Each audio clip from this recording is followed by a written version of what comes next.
If you're investing a lot of time and energy into writing things like articles or documentation, you want to be able to give people the easiest way possible to share that information.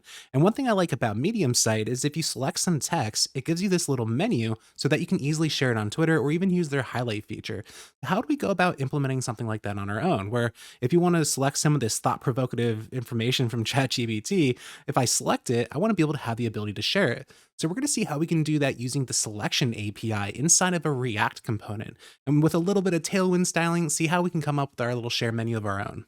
I'm starting off inside of my Astro project where I already have some content in here generated by ChatGPT just to give us a little bit of a basis to work from. But we can even see inside of my Astro config that I already have React set up so that I can easily drop in React components anywhere inside of my project.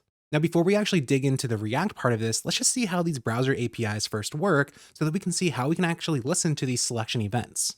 We're going to be using the selection API, and in particular, we're going to see how we can use the select start and selection change events in order to listen for when somebody actually selects something on the page. So to see how this works, let's head over to our index.astro page, and I'm just going to add a simple script tag to start, where I'm going to say document add event listener, where I'm going to listen to that selection change event. And anytime that happens, I want to console log out select. And after fixing that typo, if I select something on the page, we can see that we get that select event. So now how do we actually get that selection? The selection API also exposes this get selection method, which is exactly what we'll use in order to get that text. So inside of my console log, I'm going to also add a second argument of document get selection. And we can see once we start selecting something, we actually get a selection object, which has a bunch of information inside it for what we just selected. Now we'll later see how we can use some of this stuff to actually work with the UI, but what we want right now is just to see that text.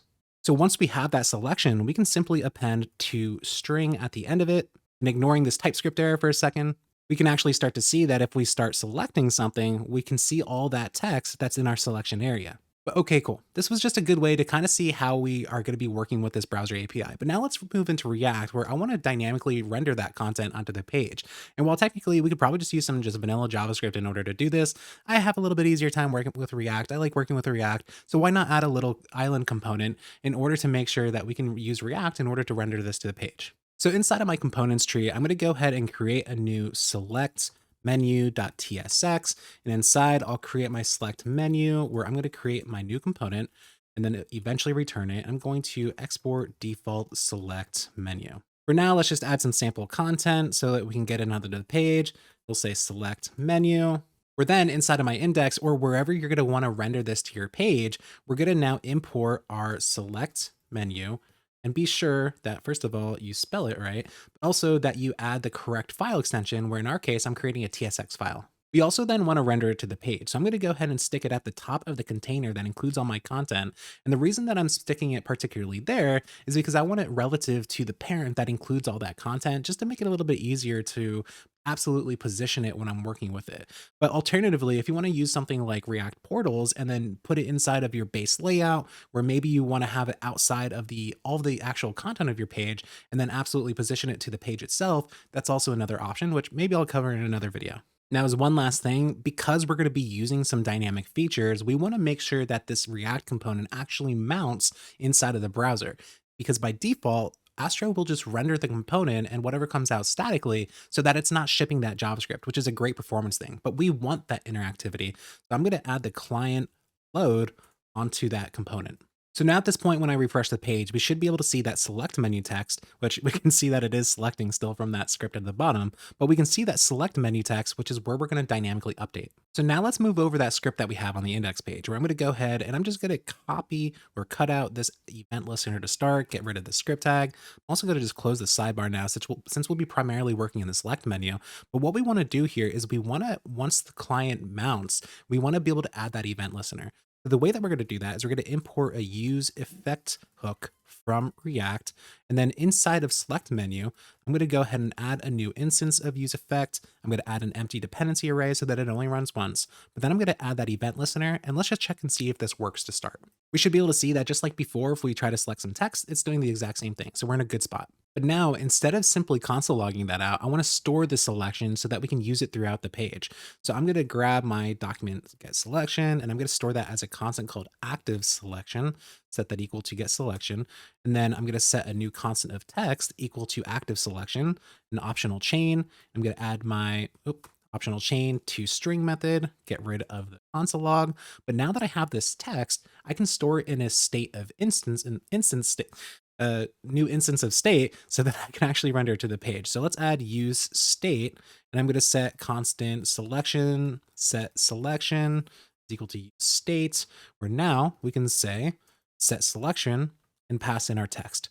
And now that we have that, and it looks like I need to type out my state, but now that we have that selection, I can now render that to the page with my curly braces. So now once I head back to the browser and I try to select something, we can see that it gets rendered to the top of the page. And this is absolutely not what we want. We don't want the browser shifting and making this horribly unusable. But now we know that we have that in state, so we can actually use that to render something to the page. So kind of thinking this through for a second, whenever I highlight something, I want that little black box to pop up above the actual selection area. So let's start off by actually designing that little box. To start off, I'm not going to actually render this selection directly onto the page. We're going to later use it to actually share that content. So to start, I'm going to replace this with a paragraph tag, and I'm going to actually just paste in some styles for how I'm going to style this, where I'm just going to add some width and height, and we'll see why I'm using static values instead of the tailwind values for this, as well as just a black background, some white text, get around the corners, and just make sure the margin's clear. I'm also going to add some text. Specifically, I'm going to add the word share, and then I want to add an icon on here. To add my icon, I'm going to use Lucid React, where I'm going to go ahead and just simply install it with npm install. So I'm going to run npm install Lucid React. And then under the icon section, I'm going to search for the one I want, where I'm going to use the Twitter icon. Of course, if you want to use X, you can use the X logo, which I'm sure is in here somewhere, but I still like using the Twitter icon. So we can see that that's going to be the name of Twitter.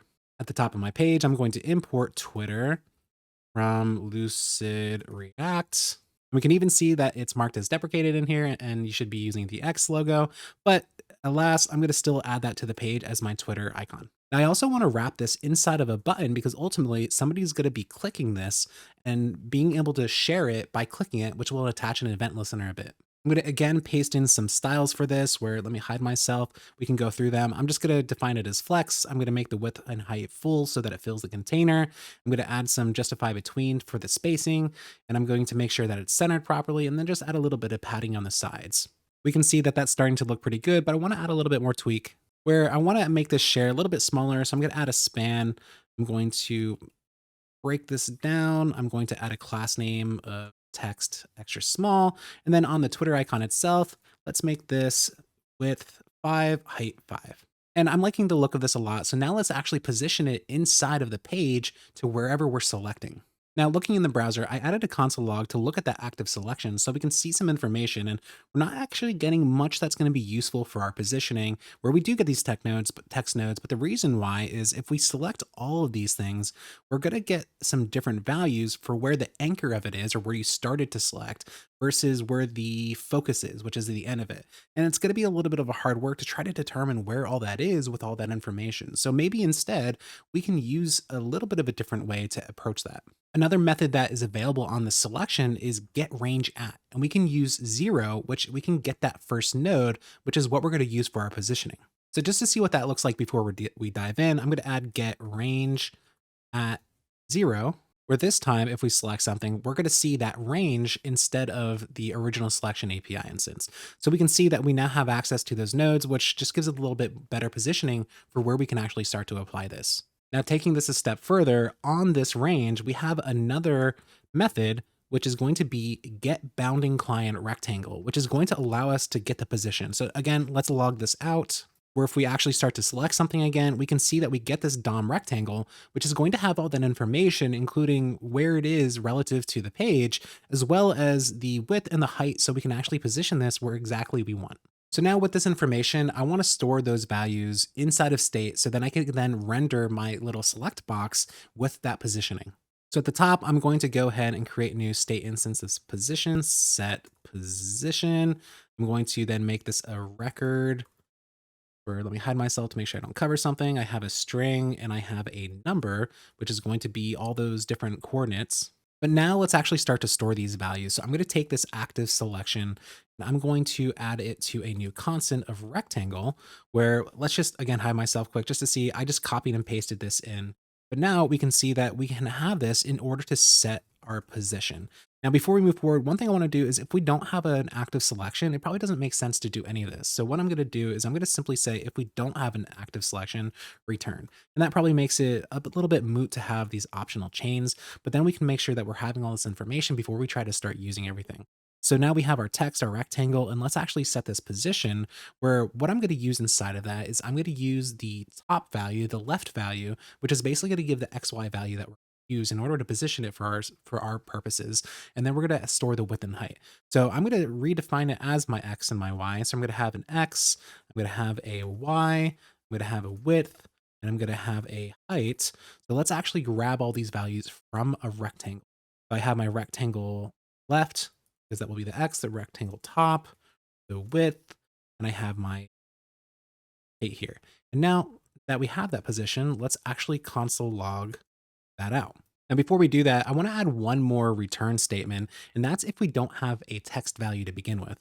So I'm going to add that after text just to make sure that we don't try to run any of this in the event that we don't actually have the text to try to grab those values. But just breaking this up a little bit so that we can actually see everything that's going on a little bit easier.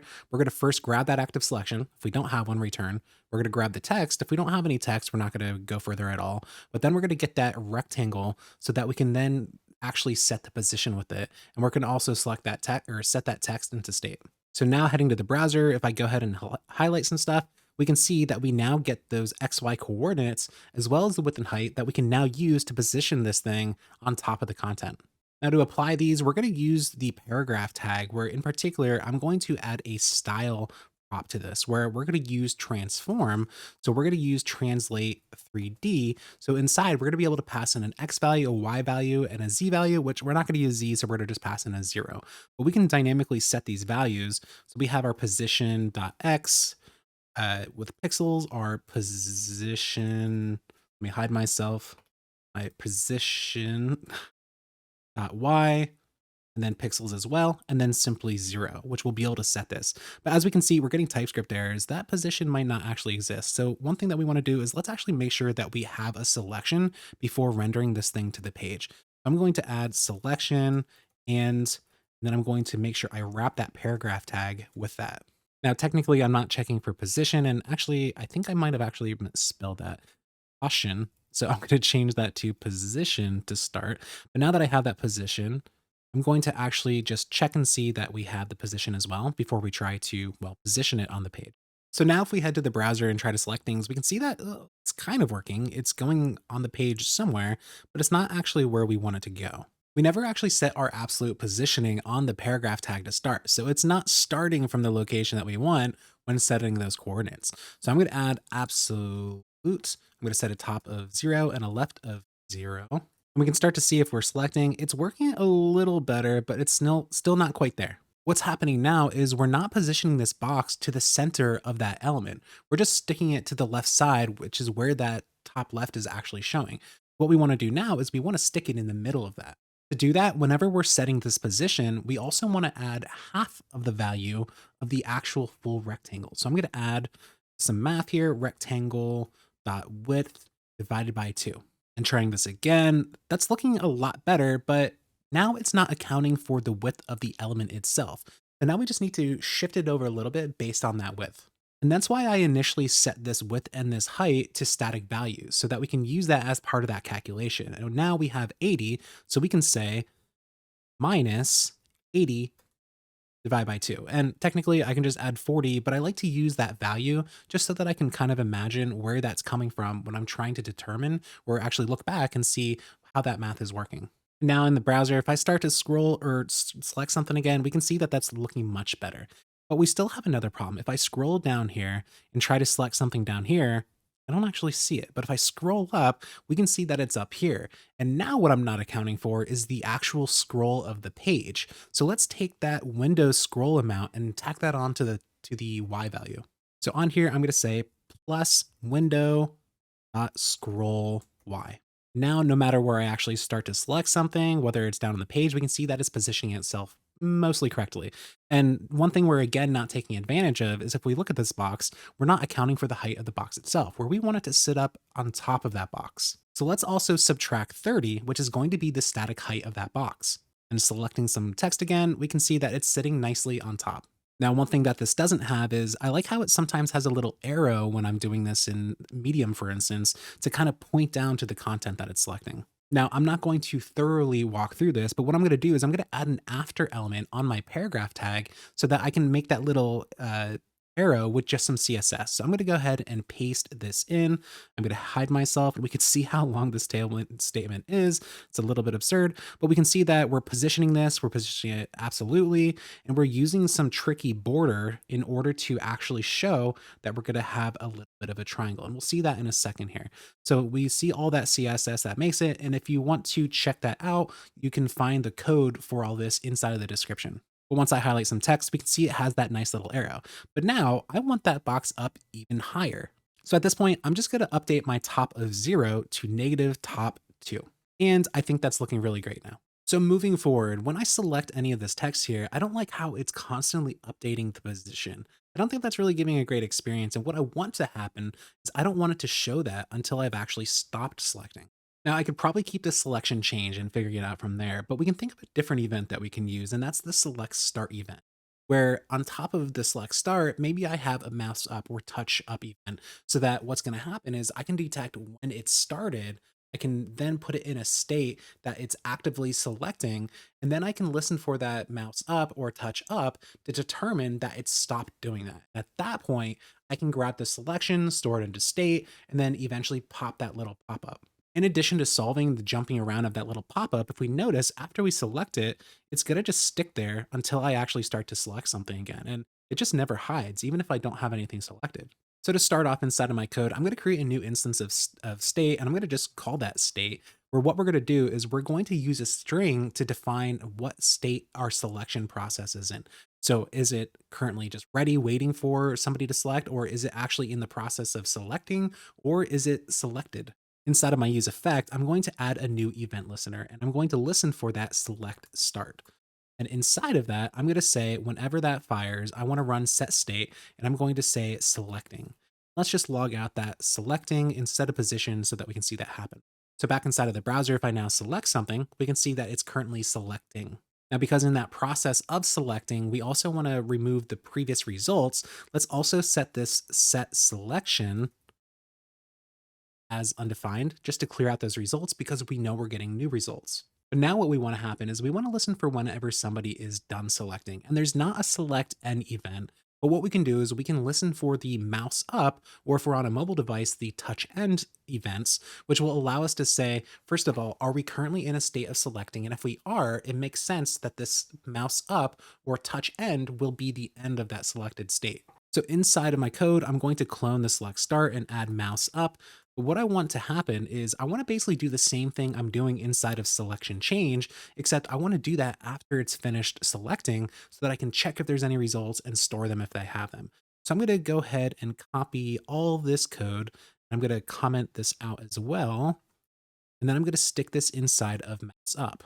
Now, if we determine that there's no text, what we want to do is put this back in a ready state, or rather, we want to know that we're not currently selecting and we don't have anything selected. So we're going to, in addition to returning, we're going to say set state. We're going to make that ready. And again, the ready is kind of not something that we're going to actively use, but it's just a way to set a state that means that there's not currently anything selected. But then we want to also make sure we set selection to undefined, just to make sure that we're again clearing out those results. Now, if we do have text, we want to head back down to the bottom of our little section here, and we're going to set the state to selected because we know that we do have selected text. So if we go to the browser now and actually see how this works, we can see that when I'm selecting, I get that selecting state and nothing has updated. But as soon as I let go, we see two things. First, we see our little share dialog, but then we also see the selected state inside. If I click away or try to select something that actually doesn't give me any selection results, we can see that it still puts me back in the ready, not the selected state. But now I'm not getting that dialog popping up all over the place. I'm only getting it as soon as I actually have something that's verified to actually be selected. So now in order to actually finish up the share button, we have one more thing, and that's actually to open up a link to make it share. But before we do that, I want to make sure that we clean up our code quick. And in particular, I want to make sure that these event listeners are removed if this component unmounts, such as if somebody goes to a different page and they're not actually using this component anymore, just to make sure that we're cleaning up the resources in the browser. The way that we can do that is we can define the functions outside of the effect of on select start, for instance, and we can copy this code inside. And then I'm going to instead replace this callback function with that function. We can similarly do on mouse up, where inside of that, I'm going to again copy, or rather cut that code so that I can take the on mouse function, pass it into the callback. But what we can do now, because we're defining those functions separately, is we're going to return a function from this use effect, which is going to fire when this component unmounts, or whenever the use effect runs again if you have a dependency array, which we're not going to cover in this case. But if we move these into that return statement, and we change both of these to remove, we'll make sure that we're cleaning up those resources whenever it unmounts. Now, this also gives you the opportunity to reuse these on mouse up events, maybe rename it to something that makes a little bit more sense so that you can listen to the other mobile specific events when you want to add this function out. But now let's get to the last piece where we want to make sure that whenever somebody clicks this button, we're going to pop open that share link for somebody. So now I'm going to first break down this button component to make it a little bit easier to read, but I'm going to add a new on click handler, and we're going to call this on share. So now I'm going to define that function at the top, where let's say on share, make sure I call that a function. And then whenever this happens, I want to grab a URL. I'm going to use the Twitter web intent API in order to pop this up into a new window. If you're not familiar with what this is, it's basically a URL here where we can pass on some query parameters that will allow us to open this up as if it were a new tweet. So inside of my code, I'm going to create a new constant called URL, which is where I'm going to create that URL that we'll use. Where ultimately what we're going to do is we're going to use window.open in order to create a new pop-up where we're going to pass that URL. We're going to add a label of let's call share Twitter. And then I'm going to add some size parameters where I can define a width of 550 and a height of 550 as well. Just to kind of see that this works, if I select and click share, we can see that it pops up this web intent for me. But what I want to do now is I want to add a query parameter that includes that text, where let's add a constant called message, which is going to store that string for us. But let's say constant message is equal to, for now, let's add selection just to test this out. But because it's going to be a query parameter, we want to make sure we add encode URI component around that. Now, again, it's yelling because we might not have that existing. So let's say if selection doesn't exist, just simply return. But now if I go ahead and select something and click share, we see that we get all that text in here, but we have a couple problems. First of all, we can see that this is longer than a tweet. So tweets are only about 280 characters. So how can we protect against that? On this selection, we can probably add some more advanced logic, but for now, I'm just going to add substring where I'm going to add 0 and let's call it 120. Now, again, you probably want to be more intelligent for how you do this so that you're not just cutting everything off at a shorter than needed amount. But if I try to select this whole paragraph, for instance, and click share, we can see that it only gives me that 120 characters. But another thing we can do is we can break this down into a way that we can add multiple lines. And I'm just going to kind of breeze through this a little bit, but I'm going to create an array in order to do this. And I'm going to add a new line where I'm going to also add the location that this is being shared from. So window.location.href. And what I'm going to do is I'm going to join all these using an encoded character, which will allow me to basically add a line break. Now that character is going to be percent, I think it's 0A. I'm going to add 2 of them to make sure that it drops it down by 2. So there's an actual gap in between there. So 0A. And I probably also want to encode the URI component of the window itself. And I could probably just use a map statement to do it to all pieces. But for now, let's just do it with this simple way. But if I now try to select the text again and click share, we can see that I get the URL at the bottom as well as the text. Now, to be clear, this is showing me localhost because I'm currently on localhost, but with your deployed website, of course, it'll show the actual URL. And just to add a little bit of style here, we can add maybe some quotes around this just to show that it is an actual quote, not just a random line of text that they're tweeting. And we can see that it's looking pretty good and I'm pretty happy with where this is at. Now, whenever we're building UIs like this, especially ones that pop up, we want to make sure that we keep accessibility in mind. So, shout out to my buddy Krista Mars, who helped me kind of figure out what these attributes should be.